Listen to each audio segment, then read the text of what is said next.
Alright, so as you know, it's Pride Month, and celebrating Pride should come with understanding the community, our friends, neighbors, and family that involve it.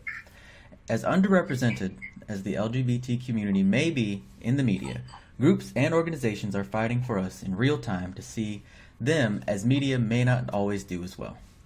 In video gaming, the term gaming, Gayming, is an umbrella term that encompasses all gamers identifying themselves as LGBTQ. And there has been such a lack of media focus and coverage on the gaming community that studies and articles are still closer to 2010 than they are to 2017.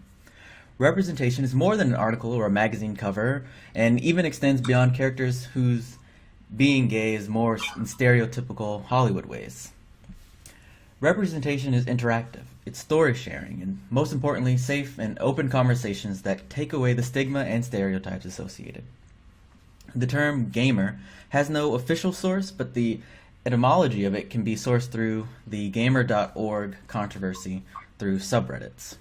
Though now it's a defunct blog by Chris Vizzini, Vizzini, it was caught in a legal dispute over the name, which Vizzini fought for after filing the term in 2008 all the way up until 2013. After officially acquiring it, members of the subreddit gamers immediately fought back, as well as began an online petition to cancel the trademark. Gamers had previously used the term and even had their own subreddit, which, like mentioned, still exists today. The cited term being around since, quote, at least the 1990s. The petition cited a growing group of unnamed individuals within the community that utilized it and thus normalized the term for widespread use. In researching the term personally, I found that an email sent in 1991 that in part reads, quote, I'm a 20y.o. which means year old, gamer, and in parentheses, a gay role-playing enthusiast. Vizzini sent a cease and desist letter to Reddit surrounding the forum name and citing trademark infringement. In addition, the petition filed by the users of the subreddit gamers, one user, as reported by Ars Technica in 2013, stated this: I'm older than most of you, and I grew up in an age when being a nerd was not a synonym for tech-savvy entrepreneur with a high-paying job at Google. It meant social stigma, awkward interaction with peers coming in the last days when we ran laps, coupled with crippling anxiety of being gay, and in parentheses, and for me, being from an evangelical Christian background, in parentheses, being a gay nerd who loved video games was the proverbial hat trick of otherness. For me, it's the marrying of my hobby and a part of my identity that allowed me to grow into my own as an adult. I am a gamer. So, supported by pro bono lawyers, the petition was filed to the U.S. Patent and Trademark Office by June 25, 2013, and gamer.org was shut down by August 22nd of that same year. The Patent and Trademark Office officially canceled the trademark thanks to Vizzini's surrender of it as well within the same year. In that time of the controversy surrounding that time and even after it, so much has happened for the LGBTQ gaming community. World of Warcraft has had LGBTQ-friendly guilds in 2006, conventions focused on representing LGBTQ safe spaces and promotions like GamerX have occurred yearly. More original characters in video games are LGBTQ themselves, and developers design it that way, not just by player's choice. There's more work to do, and groups like my first guest are providing safe spaces that, above all, promote fun for all walks of life. Boasted over 500 members. You can support them through gamersminecraft@gmail.com, and they call him Atomic Alpaca, but his name is Ryan. So am I right in just sort of the overall summation of just the term even, gamer? Like what does it mean to you personally, and then how does it play into gamercraft? Yeah, sure. So I think in terms of the identity, I feel like in some ways they're kind of separate but equal. I think in terms of your opening paragraph, you did state pretty well that I feel like it is sort of like a term that used to be sort of a more stigmatized thing, that just the word gamer, and nowadays is kind of more associated with sort of a very tech background. But I think, particularly in terms of reconciling that gay identity, I know that sometimes in some portions of the gamer community, it can sometimes still be somewhat toxic to the LGBT community. So I think being able to identify as a gamer with a Y sort of is a way to sort of celebrate yourself as well as the LGBT people around you who also do enjoy video gaming, because a lot of people do. Yeah, exactly. And two, maybe just talking about your own community on Gamercraft. Have any of maybe just standout members have really like come to you and like, even said maybe thank you for offering this sort of thing, or just like wow, I didn't know this existed. Like, what's been their reaction after they found Gamercraft and then after being a part of it too? Sure. Yeah. I mean, I think honestly, a lot of people did not know it existed. I mean, what is nice being sort of attached to the gamers subreddit is that we've been able to attract a lot of people who are already sort of looking for a space where they could feel welcomed and accepted. Yeah. And I think we've been able to provide that, which is definitely something. I think a lot of users on our servers, do appreciate sort of being able to have a place that they can have a community. Yeah, true. And just sort of in searching for it, even on YouTube, a lot of Minecraft users and guilds and servers like that, they'll actually post their creations on YouTube, or they'll, create these massive things that then other people can download their maps, sort of deal. One YouTuber that I found that was actually on Gamercraft was sort of talking about the different mods that were on there and how they, they helped him with the settings as he was having to do a video. How interactive are the mods with the regular member base? We're pretty active, and we're on quite a bit actually. I think definitely in terms of both administration and in terms of helping to foster a community, I personally believe that sort of having a close connection to the user base is important. Mm-hmm. So I think that, and definitely in terms of like I said, sort of establishing that welcoming community, kind of, in essence, you have to sort of lead by example. And I think in other ways, you have to sort of show that welcoming space yourself. So I think, it's definitely a very important thing. Mm-hmm. Yeah.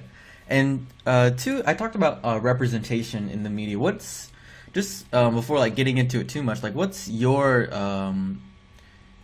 what do you think the level of representation is in gaming in general? Maybe not Minecraft, but just gaming in general. What's representation like? I think it's gotten better than it used to be.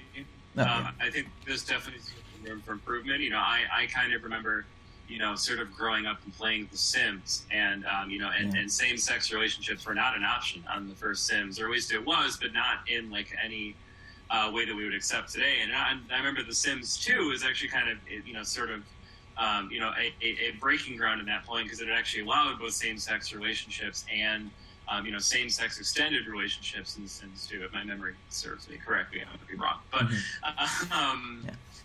but I think there's definitely still some strides to make. I think I definitely appreciate the efforts that a lot of recent video game companies have made, sort of offering sort of an olive branch in terms of like for instance having same-sex relationships available in things like Mass Effect, or in the Witcher, no, not The Witcher, Dragon Age, I'm sorry, in Dragon Age. But I think there's definitely still some ways to go in terms of having better representation of the LGBT community.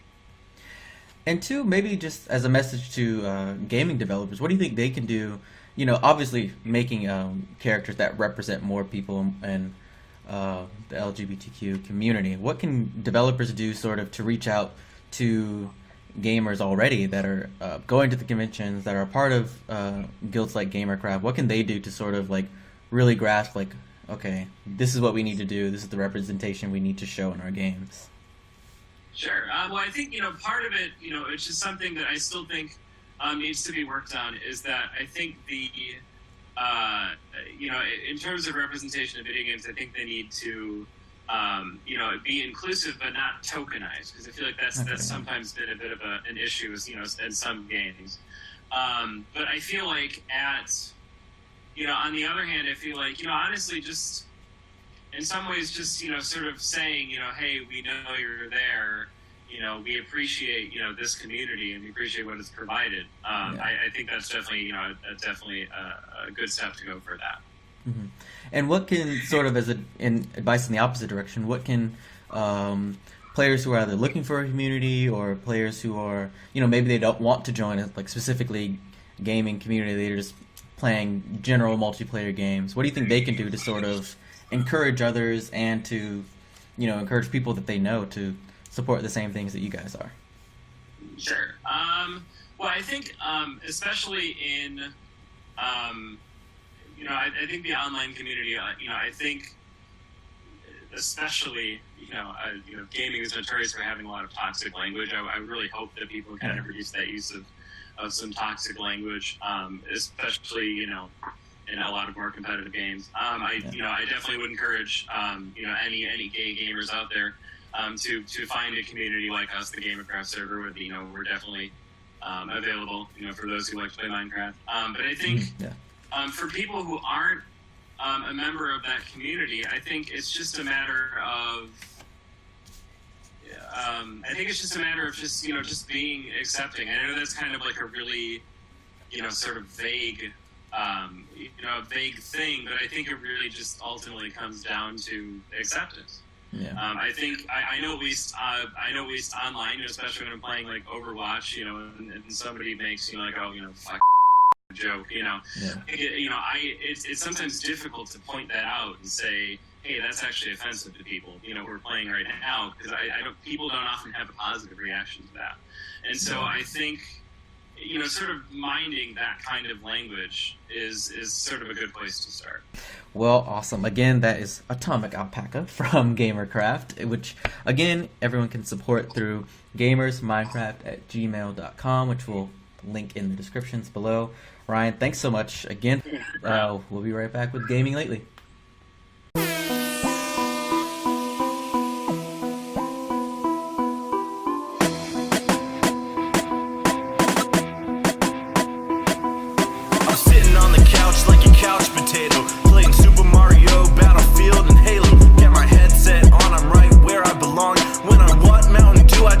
For my mom.